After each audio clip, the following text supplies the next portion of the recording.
नमस्कार, मैं हूं वीरेश सिंह। आईटीआई के टॉक शो में आपका स्वागत है। एक बार राजस्थान की धरती को प्रणाम और वहां के संचालकों को थैंक यू जिन्होंने मेरे को सपोर्ट किया फाइनेंशियली, और बहुत सारे लोगों ने किया है, लेकिन वो अपना नाम नहीं चाहते हैं कि आप वो करिए। ठीक है, जिन्होंने किया है उनको दिल से धन्यवाद, जो नहीं किए हैं उनको भी राम राम। ठीक है ना। चलिए अब आते हैं न्यूज की तरफ। तो राजस्थान की करीबन 270 के लगभग आईटीआई जो है तो खतरे पे हैं। ऐसे ही मध्य प्रदेश की भी करीबन 237 आईटीआई थी, वो भी खतरे में थी, लेकिन उससे उभर करके 136 हुई, फिर 136 के बाद 70 से 77 आईटीआई, एग्जैक्ट फिगर नहीं बताना चाहिए, है ना, फिर वो न्यूज की हो जाती है। तो मैं आपको बता रहा हूँ 70 से 77 आईटीआई जो है तो खतरे में हैं और इनका डी एफिलेट करने के लिए डेंजर जोन पे चले गए हैं। ठीक है, इनमें से बड़ी खामियां ये पाई गई हैं कि बहुत सारी आईटीआई जो है तो चाहे वो राजस्थान की हो चाहे मध्य प्रदेश की हो, दोनों को एक साथ में मैं मिला करके बता रहा हूँ ताकि आप लोग समझ जाइए, दोनों स्टेट समझ जाइए, कोई अलग अलग न्यूज ना बनाना पड़े। इसमें सबसे ज़्यादा है कि जो आईटीआई शिफ्टिंग की है, देखो भाई शिफ्टिंग की है तो वो फिर उसमें कोई नहीं बचा सकता बिना आप उसके किए क्या कहते हैं बताए आपने शिफ्टिंग किया है, लेटर भी नहीं दिया है। दूसरी वो आईटीआई हैं जो आईटीआई ने लीक करके दे दिया है ना। कई आईटीआई ऐसी है, आपकी राजस्थान की बहुत है, मध्य प्रदेश की है कि हम आईटीआई नहीं चला रहे हैं, तो ये बिगेस्ट आईटीआई हैं। तीसरी जो है ना तो उन्होंने वायलेशन किया है, कई वायलेशन हैं, डीजीटी के 3-4 वायलेशन आते हैं, एसओपी में उनके वायलेशन आते हैं, तो उस वायलेशन को वो किए हैं और जिसमें शिकायतें हुई हैं।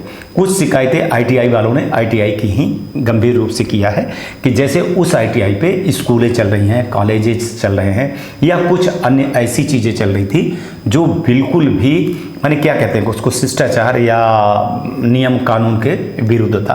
तो ये तीसरी थी। चौथी जो जब वहाँ गया माने पाया गया है, जैसे निरीक्षण किया गया था, निरीक्षण की जो रिपोर्ट आई थी या जो कागज़ मंगवाए थे राजस्थान के मध्य प्रदेश के दोनों जगह के जो आईटीआई का मंगवाए हुए थे, तो उनके जो है तो बहुत सारी खमियां पाई गई हैं। जैसे स्टाफ नहीं पाए गए थे, मशीनरी नहीं चल रही थी या कुछ ऐसी चीज़ें नहीं थी।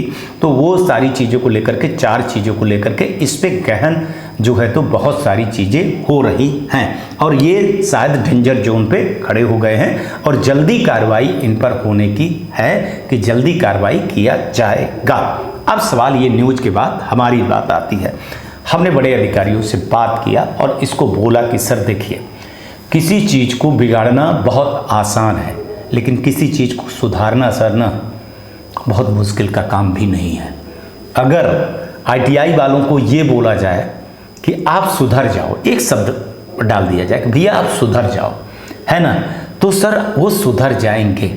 आज मैं फिर से डीजीटी के अधिकारियों के लिए ये न्यूज बनाने के बाद ये न्यूज भी जाएगी। मैं सबसे बोल रहा हूँ कि हमारा जो है तो प्रयास सुधारने में हो।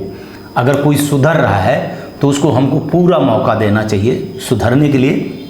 देश भर की ऐसा नहीं है कि राजस्थान और मध्य प्रदेश की आईटीआई डेंजर जोन पे गई हैं।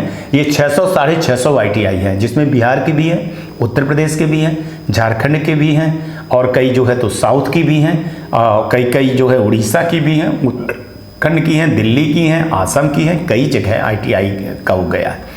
लेकिन मेरा एक सिर्फ जहां तक बात पहुंचाने की थी कि अगर सुधारने का मौका एक बार डीजीटी दे दे, चूंकि एक बहुत बड़ी चीज गई है जो मैं सबके सामने आज कह रहा हूं, मैं किसी का सगा नहीं हूं। पहली बात, ना मैं डीजीटी का हूं ना मैं प्राइवेट आईटीआई का हूं। ये नहीं है कि कोई डोनेट दे रहा है तो मैं उनके बारे में कहूँगा, ठीक है ना। जो सच है वो सच मैं बता रहा हूँ कि अभी फाइनेंशियल स्थिति आईटीआई की बहुत गड़बड़ हुई है, स्कॉलरशिप बहुत कम मिलती है। अगर ये सारी चीज़ें हो जाएंगी तो आईटीआई निश्चित ही चलने लगेगी और चलाने लगेंगे। यहाँ एक चीज़ मैं आज आप लोगों को, प्राइवेट आईटीआई वालों को बड़े विनम्रता के साथ कह रहा हूँ कि भाई, पूरे देश के लोगों को कह रहा हूँ कि इस बार जो एडमिशन करें ना तो 100% आप अटेंडेंस पे करें। दलालों पर छोड़ दीजिएगा भाई साहब। अगर आईटीआई चलाना है तो अगर आप दलालों से एडमिशन करवाएंगे और ये एडमिशन करवाएंगे कि स्टूडेंट नहीं आएगा, तो इस बार स्टूडेंट तो जाएगा, लेकिन FIR के लिए तैयार रहिएगा आप। साफ शब्दों में बोल रहा हूं, और आप लोग जानते हो कि जो मैं न्यूज़ दिखाता हूं उसका रिकॉर्ड है, ट्रैक रिकॉर्ड है कि 3 महीने के अंदर इतना सटीक तो जो है तो वैज्ञानिक भी नहीं मौसम विज्ञान का बताते हैं जितना सटीक मैं बताता हूं कि 3 महीने के अंदर ये सारी चीज़ें होती हैं। क्योंकि सबसे पहले जो चीज़ें होने लगती हैं तो ड्राफ्ट होता है, ड्राफ्ट के बाद 2-4 बार और फिर कमेटी में जाती है, तब तो ये 1.5-2 महीने लग जाते हैं और हम वो चीज़ें निकाल करके आपके सामने ले आते हैं, चाहे मैं कितनी भी नोटिस और कितनी भी वो और कितनी भी गाली गलौज खाऊं। अगर आप इस बार 2 चीज नहीं किए, एक तो फैकल्टी 100% आपके होने चाहिए, ठीक है। दूसरा, स्टूडेंट का अटेंडेंस द मस्ट है। अगर स्टूडेंट के अटेंडेंस मस्ट नहीं है, स्टूडेंट नहीं आ रहा है, तो इसके लिए न कोर्ट न कचहरी न कुछ। स्टूडेंट नहीं आ रहा, इसका सीधे मतलब ये होगा कि आपकी ITI नहीं है, आपके ITI के अस्तित्व पर बहुत बड़ा खतरा आ जाएगा। इसलिए जो अभी भी एडमिशन कर रहे हैं, दलालों से दूर रहिए। सीट दूसरी चीज, एक चीज और बता दे रहा हूं, जो सबसे बड़ी कार्रवाई होगी सीट बेचने वाली, इस पर पकड़े गए ना साहब, तो अब DGT ने अपने बायलाज में जो FIR शब्द लिया है ना प्रधानमंत्री कौशल विकास योजना के चलते, वो अब बहुत बड़ी भारी पड़ने वाली है। और बहुत सारे नियमों को जो है तो शिथिल किया गया है और बहुत सारे नियमों को अपडेट किया गया है। मैं पहले से ही आप लोगों को बता दे रहा हूं, बाकी ना आप जानिएगा, ITI ना आपकी है, पैसा ना आप कमाते हो, बेहतर आप जानोगे। मैं सिर्फ ये बोल रहा हूं कि ITI मेरे दिल में है। कोई भी ITI हो, गवर्नमेंट हो, प्राइवेट हो, जब भी बंद होती है ना तो बहुत जो है तो दुख होता है। इसको आपको समझना पड़ेगा।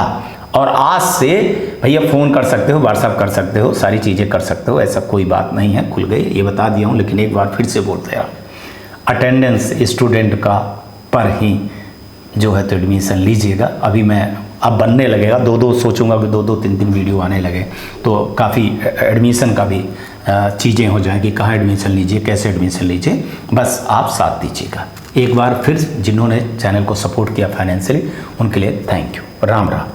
कल आएंगे तो फिर किसी नए मुद्दे पर मिलेंगे।